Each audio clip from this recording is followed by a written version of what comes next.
Wherever there are shadows, there are people ready to kick at the darkness until it bleeds daylight. This is Bleeding Daylight with your host, Rodney Olson.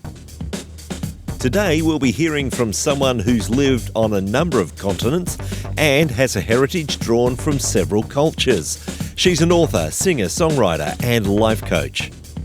Her latest song took 15 years to finish, only being completed in the aftermath of a very dark season for her family, where she found herself battling depression and post-traumatic stress disorder. On Bleeding Daylight, we'll delve into some of her story and hear about the constant call on her life that she just couldn't ignore. Please share this episode and connect with Bleeding Daylight on Facebook, Instagram and Twitter.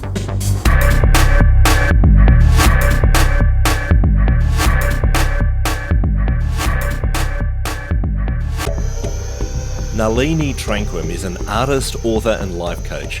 She takes her own life experiences and weaves them into her music and her work. She's also written a book that describes life's journey so far, titled The Orange Hue, The Unfolding of a Dream That Awaits. We're going to explore some of her story today on Bleeding Daylight. It's a real honour to have her join me as today's guest. Nalini, thank you for your time. Thank you for having me, Rodney. I'm so excited to have this conversation with you. Let's go way back to the beginning. These days you live in Australia, but you really bring together an amazing combination of cultures. Tell me about those earliest years for you. Oh my gosh. Okay, where do I start? Well, my dad is originally from Mumbai in India. He was raised in the Bollywood world, and when he was in his mid to late 20s, he jumped on a ship to Africa, which is where he met my mum, who is British born. She was raised in Norfolk in England, and she just happened to do the same thing. She just jumped on an airplane and ended up teaching at the same school that my dad ended up at. They fell madly in love, eloped, and they eventually had me, and I was born in India. And I believe you were born in Chandigarh in India, so I guess that's where they were staying at least for that time. Why was the move to that particular city in India? My dad was teaching at a school up in the hills in Sonar, and the nearest city was down in the valley, and that was Chandigarh, which borders Pakistan. And they ended up in Zambia, in my early years of childhood. But politically, things became very, very unstable. And so, they were on the move again. So Dad visited Zimbabwe and discovered that things were a lot safer. There was the transition from, British rulership to Robert Mugabe. He was just coming into power, and he was this young, budding, politician that was promising the world for Zimbabwe at the time. And so we took that leap and moved across to Zimbabwe, which is actually where I spent the predominance of my childhood. And then, of course, you made a leap out of there. When did you leave? I was 18 when I left. Left mum, dad, my brother, my sister. My dad was running a church at the time, and so left all my friends and loved ones to venture to the UK, my motherland. That must have been an interesting trip. Had you been there before with the family, or was this the first time you were going to set foot on that soil? I actually fell in love with the UK as a little girl when Mum used to take me back to visit her family.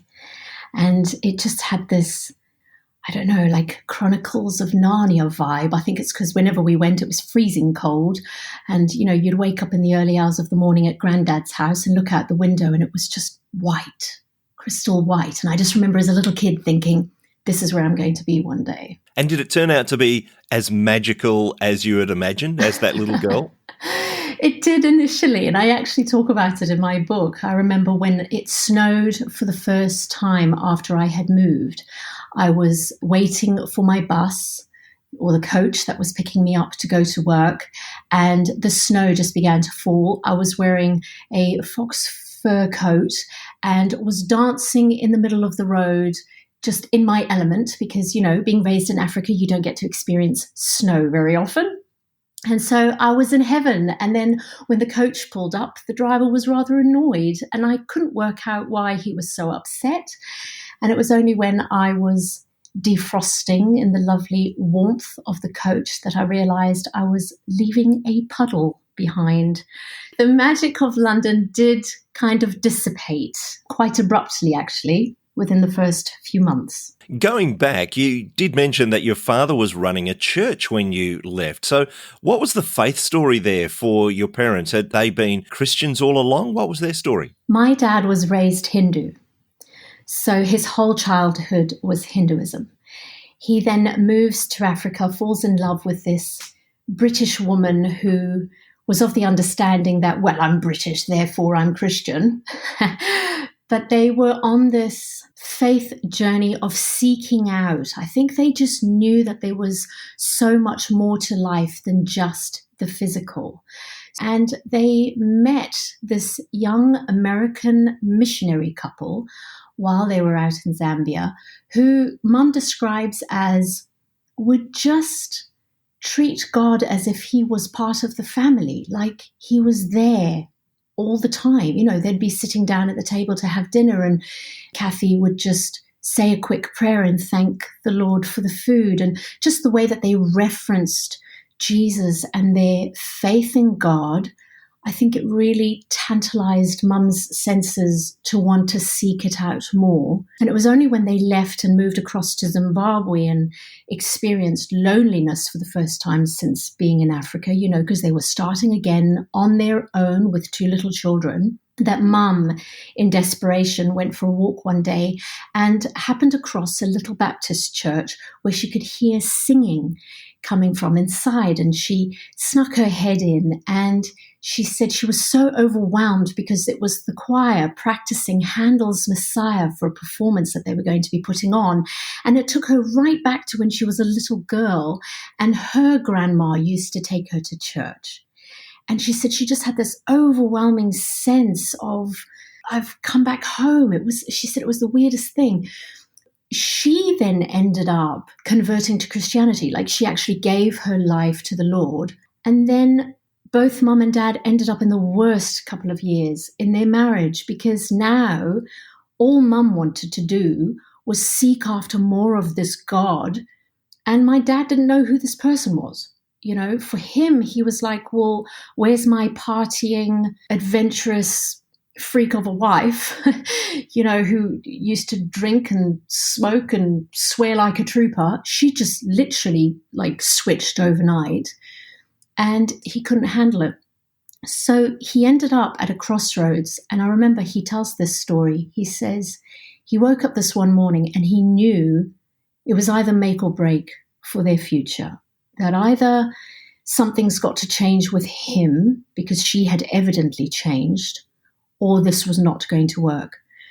And he tells the story of going outside in the early hours of the morning and just looking up to the sky and just having this conversation with God and saying, look, you know, if you're real, then I don't want a hypocritical relationship with you where I am worshiping you on Sunday and then I'm committing adultery with my neighbor's wife on Monday. If I'm going to give you a go, then I want this to be the real deal. And you're going to have to show yourself to me. And it's going to have to be a year by year, month by month, week by week, day by day, hour by hour, minute by minute, second by second relationship with you. If you can give me that, then I'm in. And he's never looked back. How did this affect you? You're this 18-year-old who is now leaving your family, heading for London. Did you take some of that faith with you? I'll be honest with you. I remember the change in Mum and Dad, even as a little girl, because I grew up around beer bottles and partying, and that was the norm. And then all of a sudden, it seemed with them, I know it doesn't happen like that with everyone, but with Mum and Dad, that changed like overnight. And then it was probably when I was about 4 or 5 years old, the Billy Graham Crusades came to Africa and families were encouraged to invite their loved ones, those who had televisions, and we would all sit in front of the television and watch the Billy Graham Crusades. And I remember as a little girl listening to this man speaking so passionately and so fervently of his love of this Jesus, and how all we have to do is call upon his name and we'll be saved. And I just remember being absolutely googly-eyed, standing up in front of the audience, mum having to shoo me out of the way because I was just blown away by this man's passion. And it was then, as a little girl, that I remember thinking, I want to be able to introduce people to the love of Jesus like this. So my whole childhood, really, the end goal was that I would move to London and I would pursue a career in music. I was classically trained in piano, and that overall the vision was I was going to eventually be introducing people to the love of Jesus through music. That was the plan. So that brings us to this point where you've touched down in London, and you've already explained a little bit of that first snow and your first impressions of this amazing wonderland. But how did that wonderland progress for you? So first few days, I was sleeping on the floor in my now brother-in-law's home and trying to figure out life as an independent woman very abruptly. I didn't have the support of mum and dad around me that I could just call and say, hey, can I come for dinner tonight because my fridge is empty. I literally had to figure things out. And so it was a scramble in those first few weeks after landing in London to find work, to get money in the bank. Slowly started getting into rhythm. Within a couple of weeks, I was able to move into a house share and find my own feet.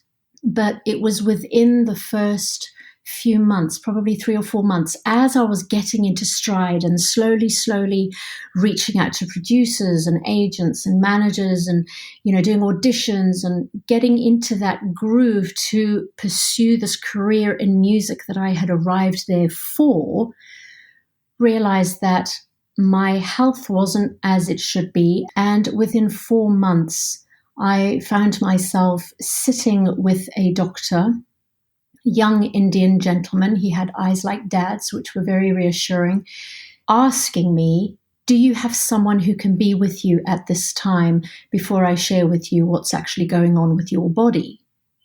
And I remember thinking, what on earth? There is no ways I could possibly be dying because I've got this whole future mapped out. I mean, I'm going to be an incredible witness for Jesus. So what on earth is going on?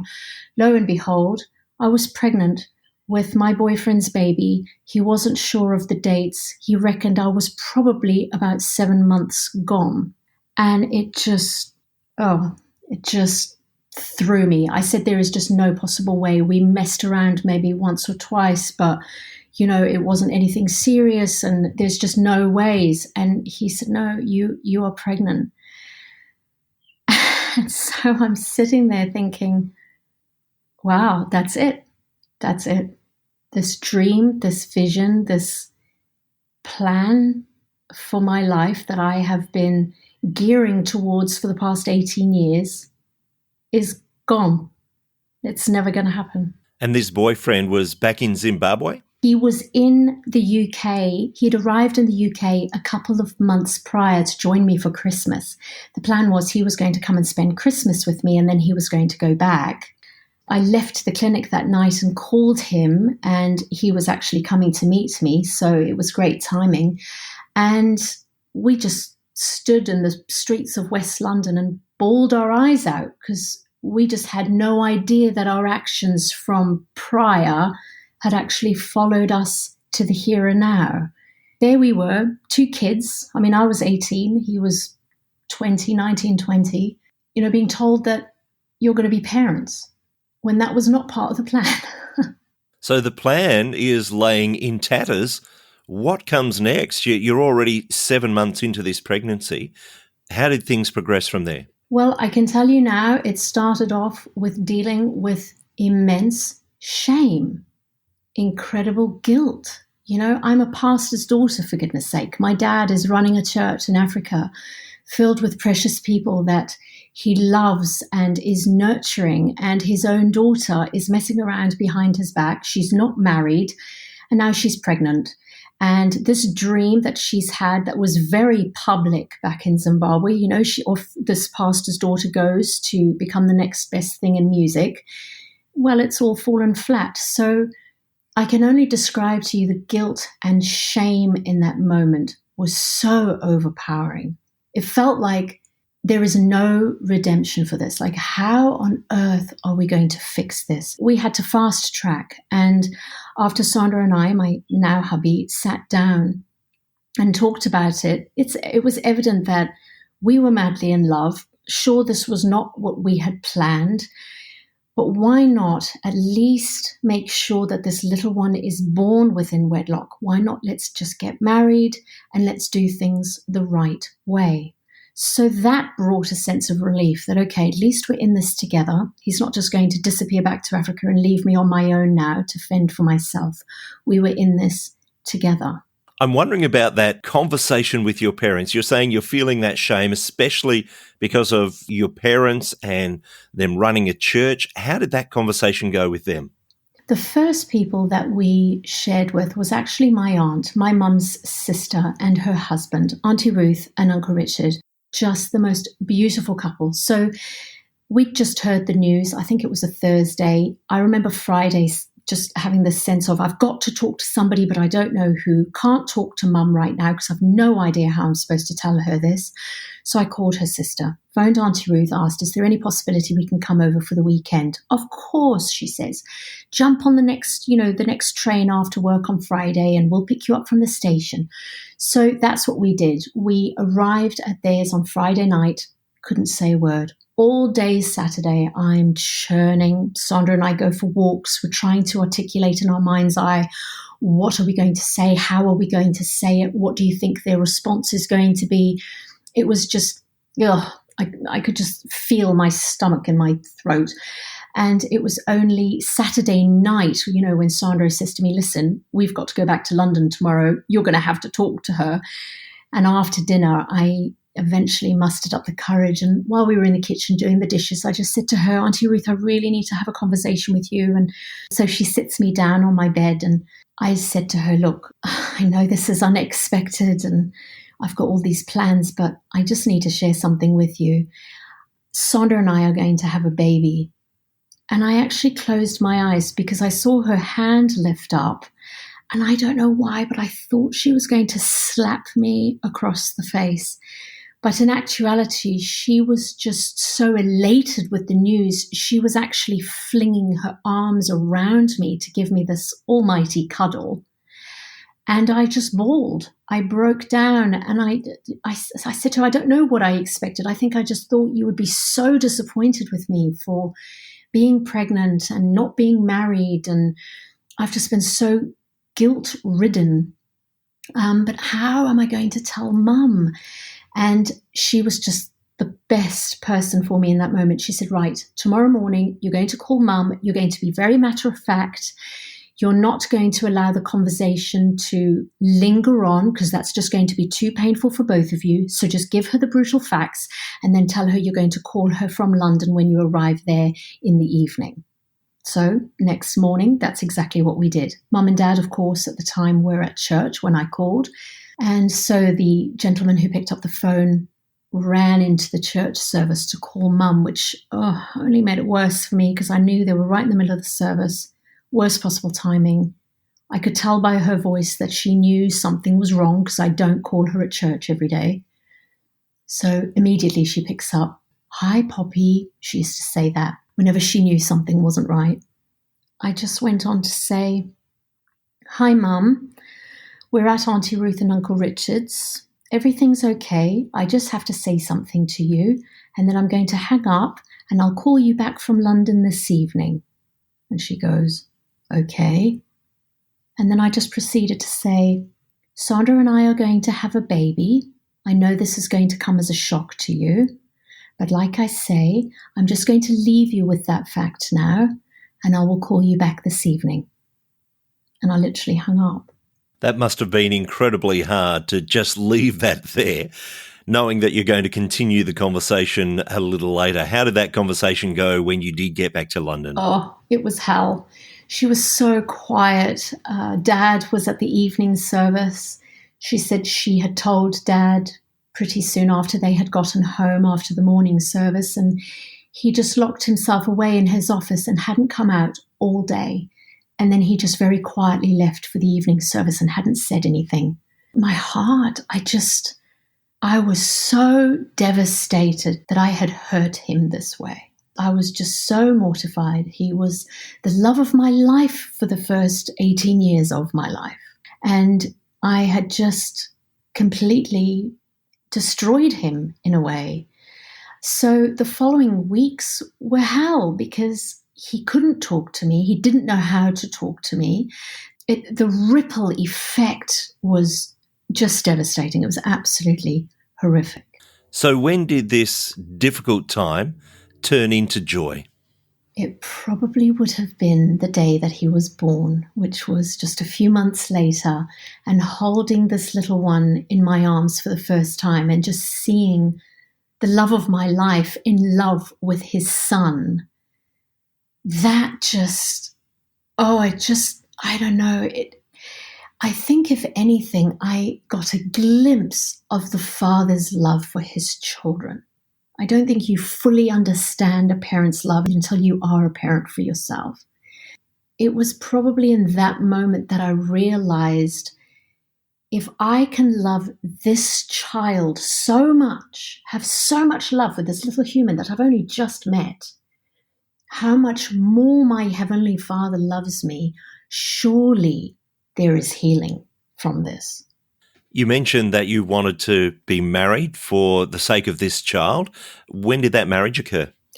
The marriage occurred a couple of months before he was born, which was absolutely thrilling.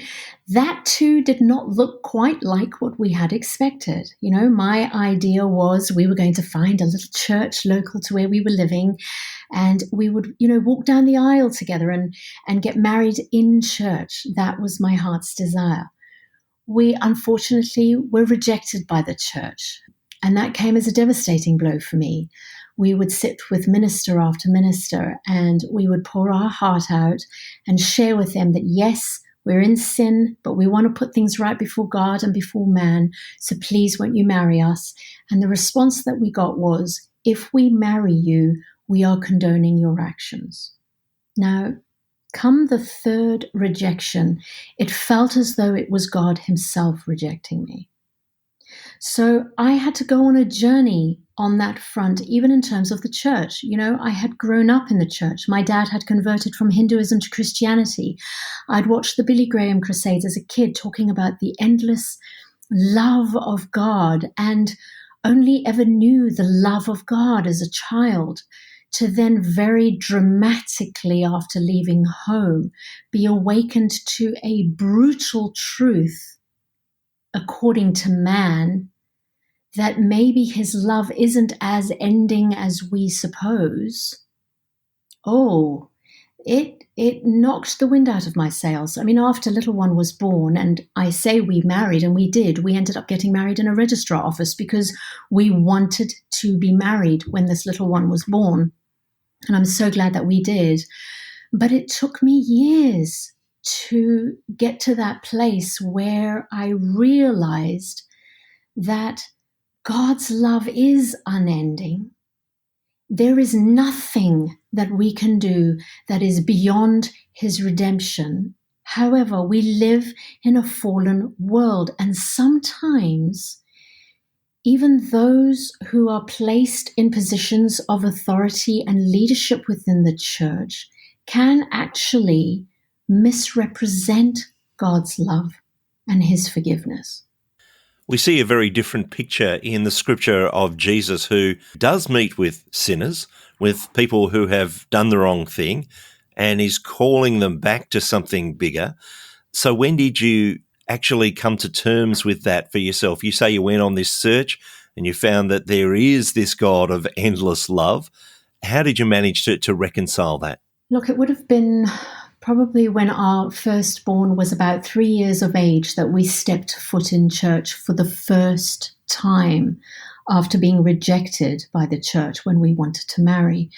And I remember standing on the threshold of this old little school hall that was dusty and musty and not very appealing, but listening to the worship leader on the platform, who was just a solo singer with his guitar, singing a love song to Jesus. And I remember standing on the threshold of this door and being saturated with this overwhelming presence of Jesus. And I describe it in the book. It almost felt like he was wrapping me in a big, cozy blanket in that moment. And it was my first time back in church, and I cried like a baby, but it wasn't from grief. It was from a sense of, I do belong. And he does see me as I am in my current state, flaws and all, and he welcomes me in with open arms. You know, he doesn't expect perfection from me. He knows that I am human. He knows that I am broken and messed up, yet he takes me anyway. And then our lives over the last, several years, we've experienced incredible highs and horrific lows, and all the way through, the one thing that has remained has been his constant, unfailing love. That's been the one thing that has just stood the last 22 years of us being married.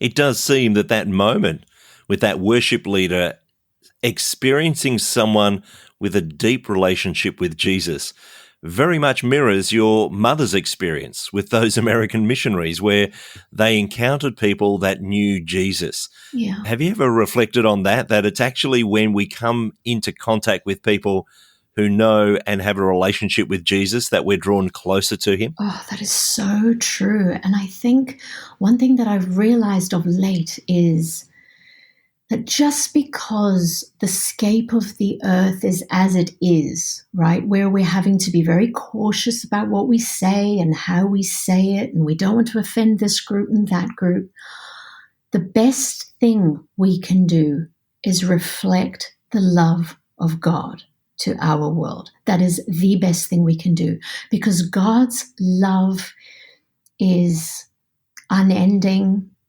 God's love is perfect. Like it keeps no record of wrong, right? Love covers a multitude of sin. So what it's enabled me to do, and I think because I've experienced my own guilt and shame for things that I've done wrong in my life, is it's given me a different set of eyes for those who I love, but who are currently also living in their own sin or in their own guilt and shame, because it's allowing me to just love them unconditionally and trust that they're going to go through that journey in their own time, in God's way, between them and God. It's got nothing to do with me, right? So it's enabled me to be able to love unconditionally. And I think that is so what the earth needs right now, is us who love God to bring that love to the forefront for our world, so that people can look at us and go, wow, what is it? There's just something about this person that is different to everyone else around me, and they're drawn to it. How did you manage to rebuild the relationship with your parents? It took time, but I'll be honest, the best moment of healing and restoration was actually when we decided to go back to Zimbabwe with our little baby. He was about 2 years old, and visit the family. That honestly was the best thing we could have done. We touched down in Zimbabwe.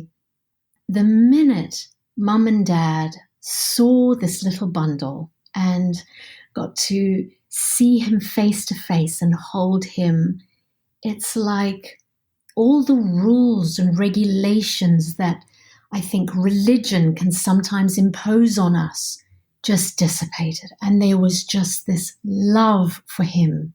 And over the course of the 2 weeks that we were together, we were able to just talk and cry and relive the scene, from the different angles. And that brought us together as a family unit. It was just precious. And your journey back in London, you had gone there with the idea of working in music and using the skills that you had built and had learnt. When did music start to become part of your life again in that way? It probably began the day that I stepped foot into this little musty school hall and heard that worship singer for the first time and wept like a baby for the first time and felt God's presence and love over me. That was the first day in about 3 years that I went home and I opened up my piano and I played again.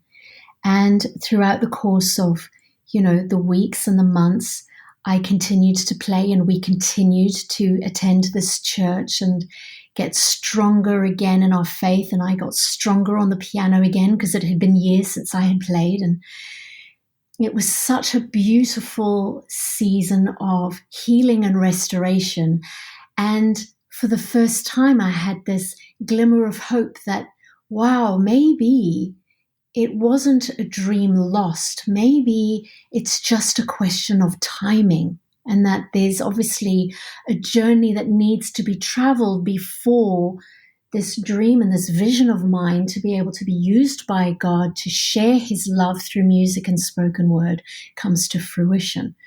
And so it would have been probably about 6 months after really getting into stride at this church that I was asked to come on board as the worship director. And so my journey in music really began a lot sooner than I had expected. And where did it go from there? You're now the worship director of this little church and starting to, I guess, understand that this is the gift that God has given you and that it's an opportunity to share this. Where did the journey go? Wow. Well, this little church ended up becoming a really big church in a considerable at a considerable speed for London, actually, which was just breathtaking to witness. And eventually we ended up having to move to a bigger theatre. And so I was worship director for this church for about 7 years and grew the team from scratch, which was just an exhilarating process. And it included, songwriting and recording albums for the church. And, we hosted conferences each year. And it was just an incredible, incredible season of growing in the gift set that I believe God had given me, growing as a leader, growing as a lover of people, and coming alongside my team and those who were struggling and mentoring them and loving on them and nurturing them. I had an incredible 7 years, but I still to this day don't quite know what shifted, but something shifted with my relationship with my pastor. He became quite controlling and quite manipulative, and he wanted to know where I was and what I was doing and what I was working on. And, I wasn't allowed to take weekends off. I needed to be on stage every Sunday at every service. He wanted me at every meeting, and it got progressively worse throughout the course of a couple of years. And eventually it actually left me extremely broken. It got to the point where Sandra was shaving one morning and I walked into the bathroom and I slouched onto the floor and I just said, I can't do this anymore. I can't do this anymore. I'm exhausted. I'm tired. Something has to change. I didn't realize it then, but that actually set the ball in motion for what I believe God literally plucked us out of that situation in London and repositioned us in Australia. By the time we arrived in Western Australia, I was a broken, disgruntled, devastated Christian hanging on to God by a thread, completely having lost sight of who I was and what I'm here for. So again, you've come to this point where that relationship with God has started to suffer at the hands of those who are not really handling that relationship well. How did that start to resolve itself? How did you start to come back to knowing that God is this all-loving God? Yeah, it took me a couple of years, actually. We would go to church on Sunday and I would sit on the back row. And when the pastor eventually, or actually it was fairly soon after arriving in the country, when the pastor asked me if I'd be interested in taking over the worship team, I ran a mile. I was like, I am not going near it. And so I definitely remember being a hands folded church attendee for quite some time. I walked away from music. I thought, no, this is obviously not what I'm meant to be doing, and just stuck my teeth into accounting, which was my backup career.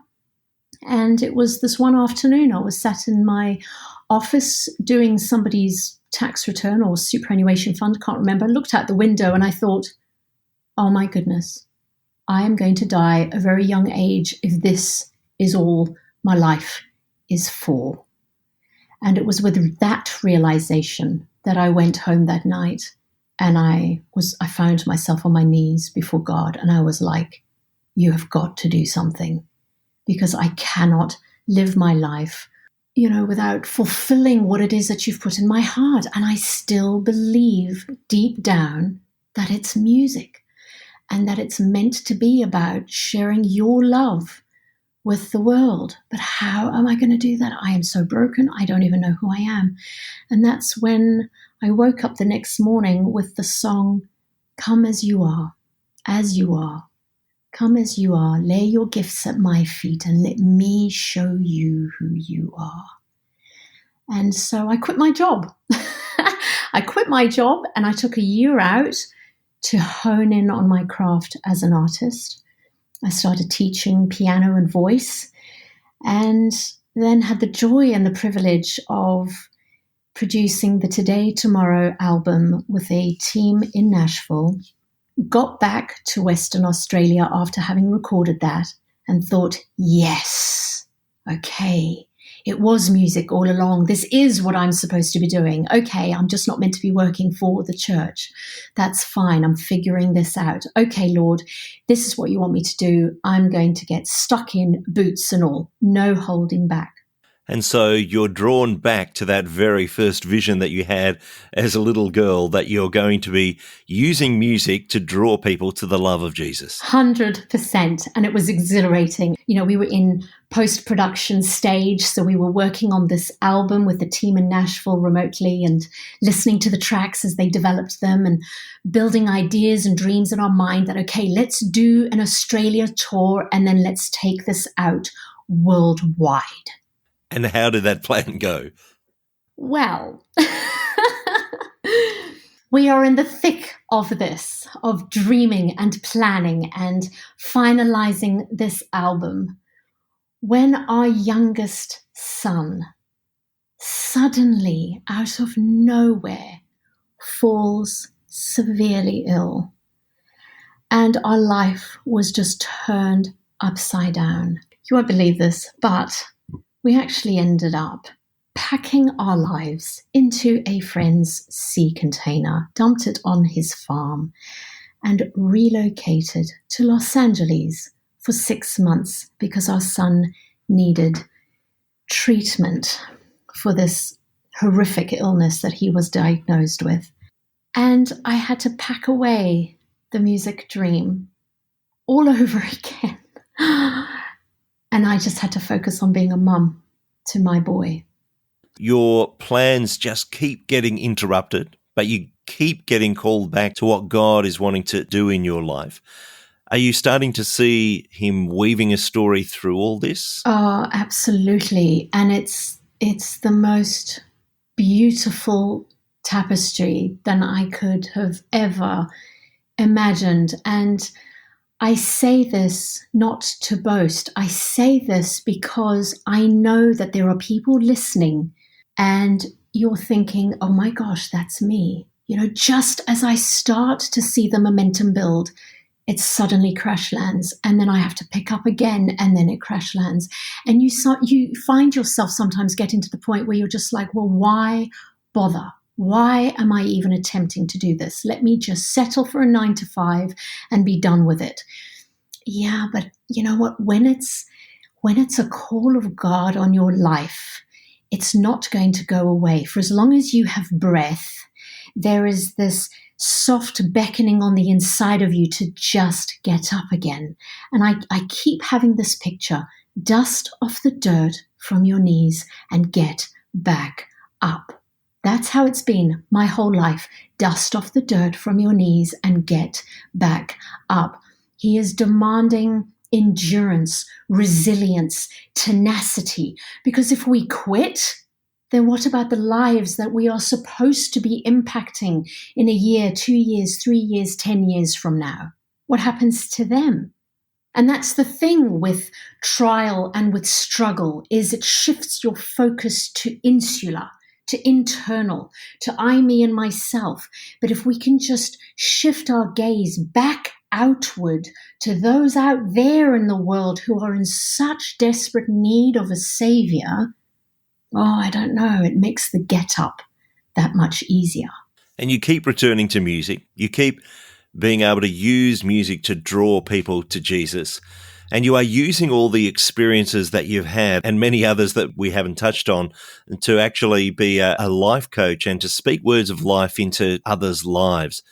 I imagine that that's something that continues to raise that passion within you to reach out to others. It's incredible, because I might have had the dream at 4 years of age, or the bravery to jump on that plane at 18 to pursue it.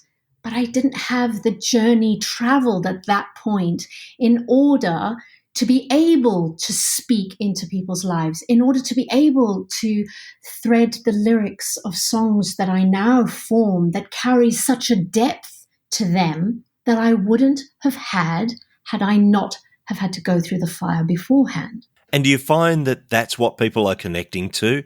That it's not just music, as beautiful as music is, oftentimes it's those lyrics that we put together with music that actually draw something out of the heart of people. Absolutely. And I remember having this conversation with God once before where I was like, how is life coaching and music going to marry together? I just don't see it.